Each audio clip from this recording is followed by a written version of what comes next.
It's raining out there like crazy, but at least it's warm in here. What is going on, guys? Welcome to another very exciting episode right here on the MIgardener channel.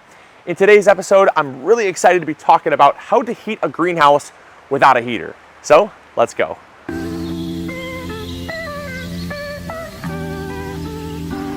So when it comes to having a greenhouse, one of the most expensive things to actually having a greenhouse is not the greenhouse itself. It's actually the heat. Believe it or not, the greenhouse industry actually spends about 70% of its operating cost on heat.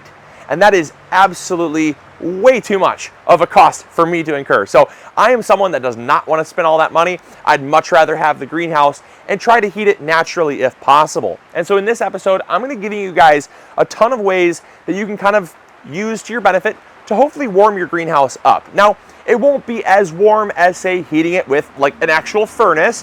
That is something that is, a very expensive cost to have. And having this greenhouse here is something that is a luxury, but I think there's ways we can at least keep it warm enough to where we could start seeds.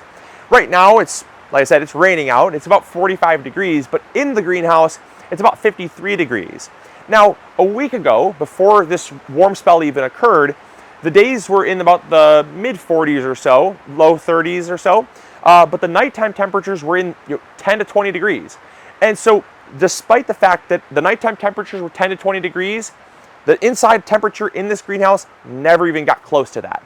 And that's because of the things we're going to talk about. So it allows us to actually grow earlier, because if we can get into the greenhouse and start some plants and keep the greenhouse above that freezing point, above 32 degrees, you can start plants. And that means you can actually get an earlier start to your garden. You don't have to be running expensive grow lights in your house. You don't have to be worrying about space and things like that, because once you've got 1,000 square feet, you can basically do whatever you want and start as early as you want, as long as the temperature allows for it.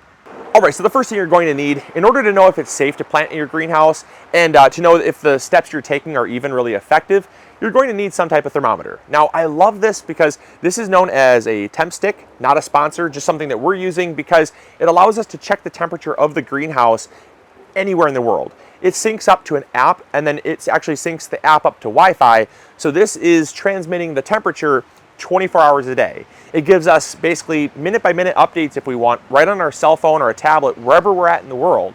And so that is awesome for us, because if I need someone to come check on the greenhouse, or if I'm sleeping, I can set alerts and they can actually come right to my phone. And that really helps me to know, oh, the temperature is below freezing, I need to take emergency measures. But as long as this kind of is functioning, it gives me a really good reading of the high temperatures and the low temperatures in the greenhouse. And that's really important to kind of knowing the steps you should be taking, because as you get later into the season and things are getting warmer, you need to take less and less action, because the temperatures are already going to be warmer and the greenhouse is going to be hopefully trapping that heat, as we'll talk about. And so you don't need to do nearly as much to really worry about it. But knowing the highs and lows is really important. And so a thermometer definitely comes in handy. But you don't even need one of these Wi-Fi ones. Just get like a basic hanging one if you want. But a thermometer is important.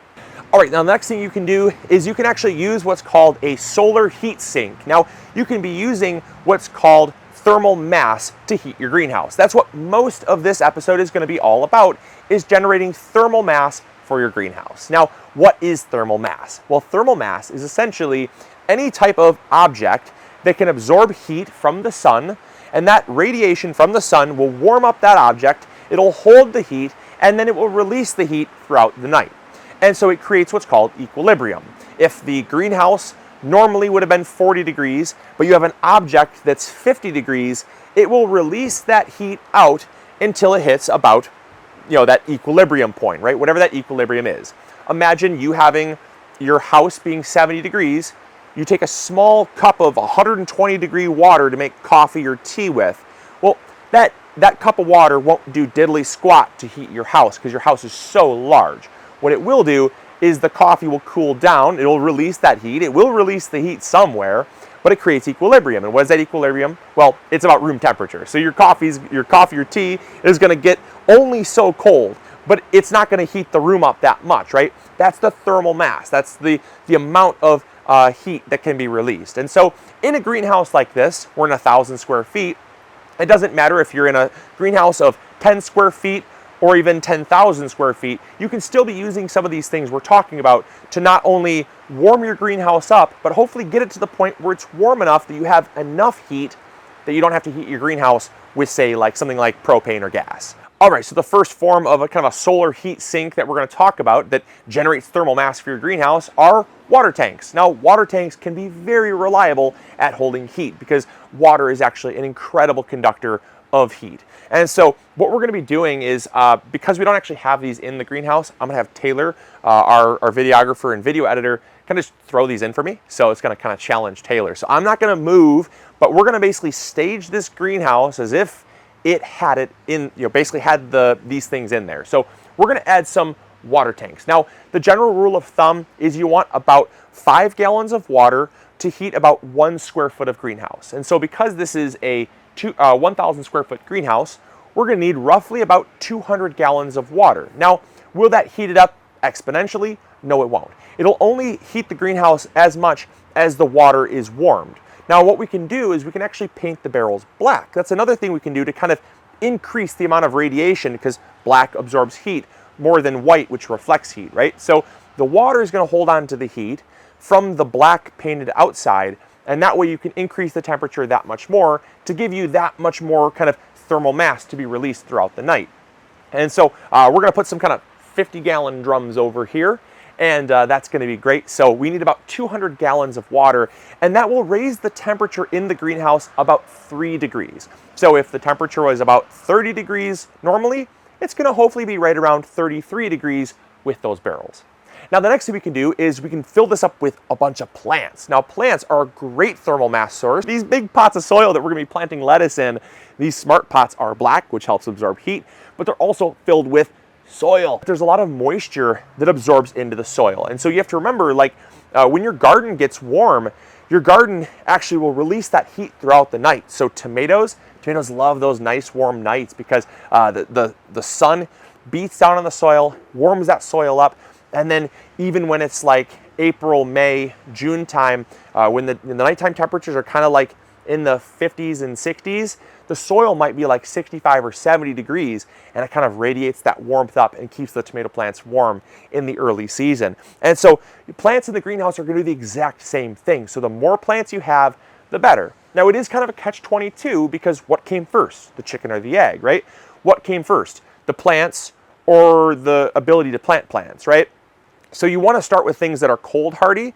Start with things that don't mind the cold weather first. Like we're starting lettuce. Lettuce is going to survive just fine. I wouldn't start a tomato in here because we can't guarantee that the temperatures are going to stay above freezing with the current systems we have in place. But as we get more plants in here, more cold hardy plants, the warmer it should be because of all that thermal mass. And so we're going to put a bunch of plants over here, just a bunch of them.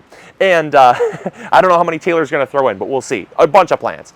And basically, those are a great way to hold on to heat and release that throughout the night. And then the final form of kind of thermal mass in kind of the form that you can kind of physically put inside of a greenhouse is actually gravel. Now, gravel is not the choice of everyone. For us, it is because this gravel, it's a stone, it's a crushed gravel, and we don't even need to put this in post because it's actually in here. But gravel is a stone, and stone will hold on to heat really, really well. Imagine like a brick house, right? What we always find, I lived in an old brick house. It was about 105 years old. And it was unbearable in the summer because the summer heat would just heat up that brick super hot. And then we'd have to basically open up all the windows. We had to turn on an attic fan, suck all that heat out because the brick would just radiate that heat into the house. And you'd just basically be sleeping in a sauna. It was terrible. But stone is the equivalent to basically brick, and so it's going to hold on to that heat. And for us, because it's in the greenhouse here, it acts as a really good floor for us to walk on, so we're not stepping in mud and stuff as the season kind of picks up. So we put stone in here, and stone is a wonderful conductor of that heat. And because we have so much of it, we have about 3-inch layer over top of the 1,000 square feet we have here. So we're talking a good amount of gravel in this greenhouse, and that's going to act again as a thermal mass source. So all those things combined are kind of ways for you to help kind of heat your greenhouse with the help of the sun. But now we're going to talk about some other things like the design of the greenhouse. Now, the shape of the greenhouse actually will make a huge difference with how much heat it will trap. You see, there's actually several different types of greenhouses. There's what's called a gabled roof greenhouse. There's a arched greenhouse, and then there's kind of a Gothic style greenhouse, kind of a hybrid of the two.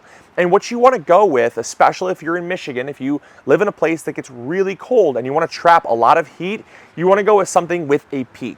Having a peak in the greenhouse not only will help with snow load, it's actually more load bearing because the snow will slough off of the steeper angle on the roof rather than having an arch on it. But it will also do a much better job of trapping heat. Why is that? Well, it all has to do with what's called the greenhouse effect. And essentially, the angle of the roof will bring sun in, and that sun, once it comes in, will bounce around. And so that once the sun is bouncing around, that actually is what's trapping the sun's energy inside the greenhouse. But not just that, the heat inside the greenhouse, which is energy, will also bounce around. And a really cool trick that you can do at home to actually visualize this is take a square cup, put a marble inside that square cup, and then roll it around. What happens? Well, the marble simulates the heat energy, right? The energy particles from the sun, the warmth, right? The warmth is going to bounce off of the flat sides of the square cup. But compare that to a circular cup, which is basically the equivalent of having an arched greenhouse. You swirl that around, that energy particle, that heat, the marble, is just going to swirl around and come in contact with the edge of the greenhouse longer, or the edge of the cup.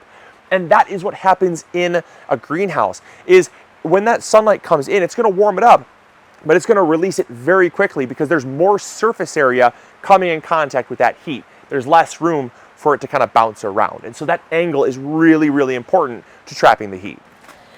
All right, so now we're going to talk about using snow to heat your greenhouse. Now that seems like the biggest oxymoron that has ever existed. However, you have to remember that snow is water, which is a wonderful conductor of heat, but also it's frozen, meaning that it has to be at or below 32 degrees Fahrenheit.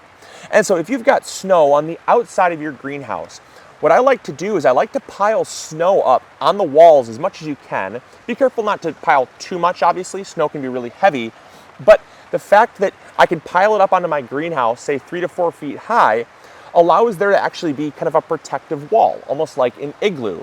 And that's because the outside temperature can be much, much colder, but what it's doing is it's actually working on cooling down that snow first before it starts to cool down the inside of the greenhouse. So this little thin layer of plastic here doesn't do a whole lot with keeping the greenhouse warm. It traps some heat, but it basically relies on all those systems like I talked about to keep the greenhouse warm. And so this little layer of plastic doesn't do a whole lot, but having a bunch of snow on the outside basically will act as a protective barrier to that cold on the outside from getting on the inside. And that can make a huge difference, especially in the earlier season with keeping your greenhouse basically that much warmer. Now, again, the outside temperature might be 18 degrees and the inside temperature might be like 25 degrees, right? But some protection is better than no protection. Whew. All right, so the greenhouse portion is done. So now we're gonna talk about the last part to heating a greenhouse, and this is actually a very reliable way to heat your greenhouse, and that is using geothermal. Now, geothermal is basically, as it implies, we're using geo, which is earth, and thermal, which is heat, and we're actually going to be heating the greenhouse using the earth. Now, this has been done for hundreds of years, but the way that you can actually do this is by putting your greenhouse into a hill, or by basically digging the greenhouse deeper. Now, you've probably heard of what's called the frost line. Now, the frost line is how far down the frost can penetrate. Frost here in Michigan, that's about 4 feet. And so if you can dig down deeper than 4 feet, you reach soil that is thawed. And the nice thing is with thawed soil is you know that it's above 32 degrees because it's thawed. So it's actually going to be heating your greenhouse from below up above. And so that's a great way to heat your greenhouse. I'll see if I can post. There's a gentleman, I believe in, I want to say Arkansas or maybe Missouri, that grows citrus with no heat whatsoever, using just the natural berm of soil that he's dug into, and just has the greenhouse facing at a perfect angle to trap all that heat from the sun. And then the soil is dug out below, and basically he makes this almost like this ecosystem that the sun warms up the soil is deep enough to be geothermal, and the two just coexist perfectly to where you can grow citrus even in a place like Missouri. I think it's Missouri, but I'll see if I can post links to his videos in the description box. It's absolutely incredible. But you can do that here, like I said. We don't have this luxury because the hill that we're on is not quite steep enough to do that, but by kind of putting it into the hill will allow you to have all of that heat basically butting up against the greenhouse. Now, again, that hill is kind of, it can block some sunlight, right? So make sure it's positioned right, but if you can get some nice southern sun exposure into the greenhouse, trap that heat, and maybe have the back of the greenhouse being like a west-facing, kind of a west-facing hill, or maybe a north-facing hill to really trap some of that heat from the earth and the sun, that's a pretty amazing combination.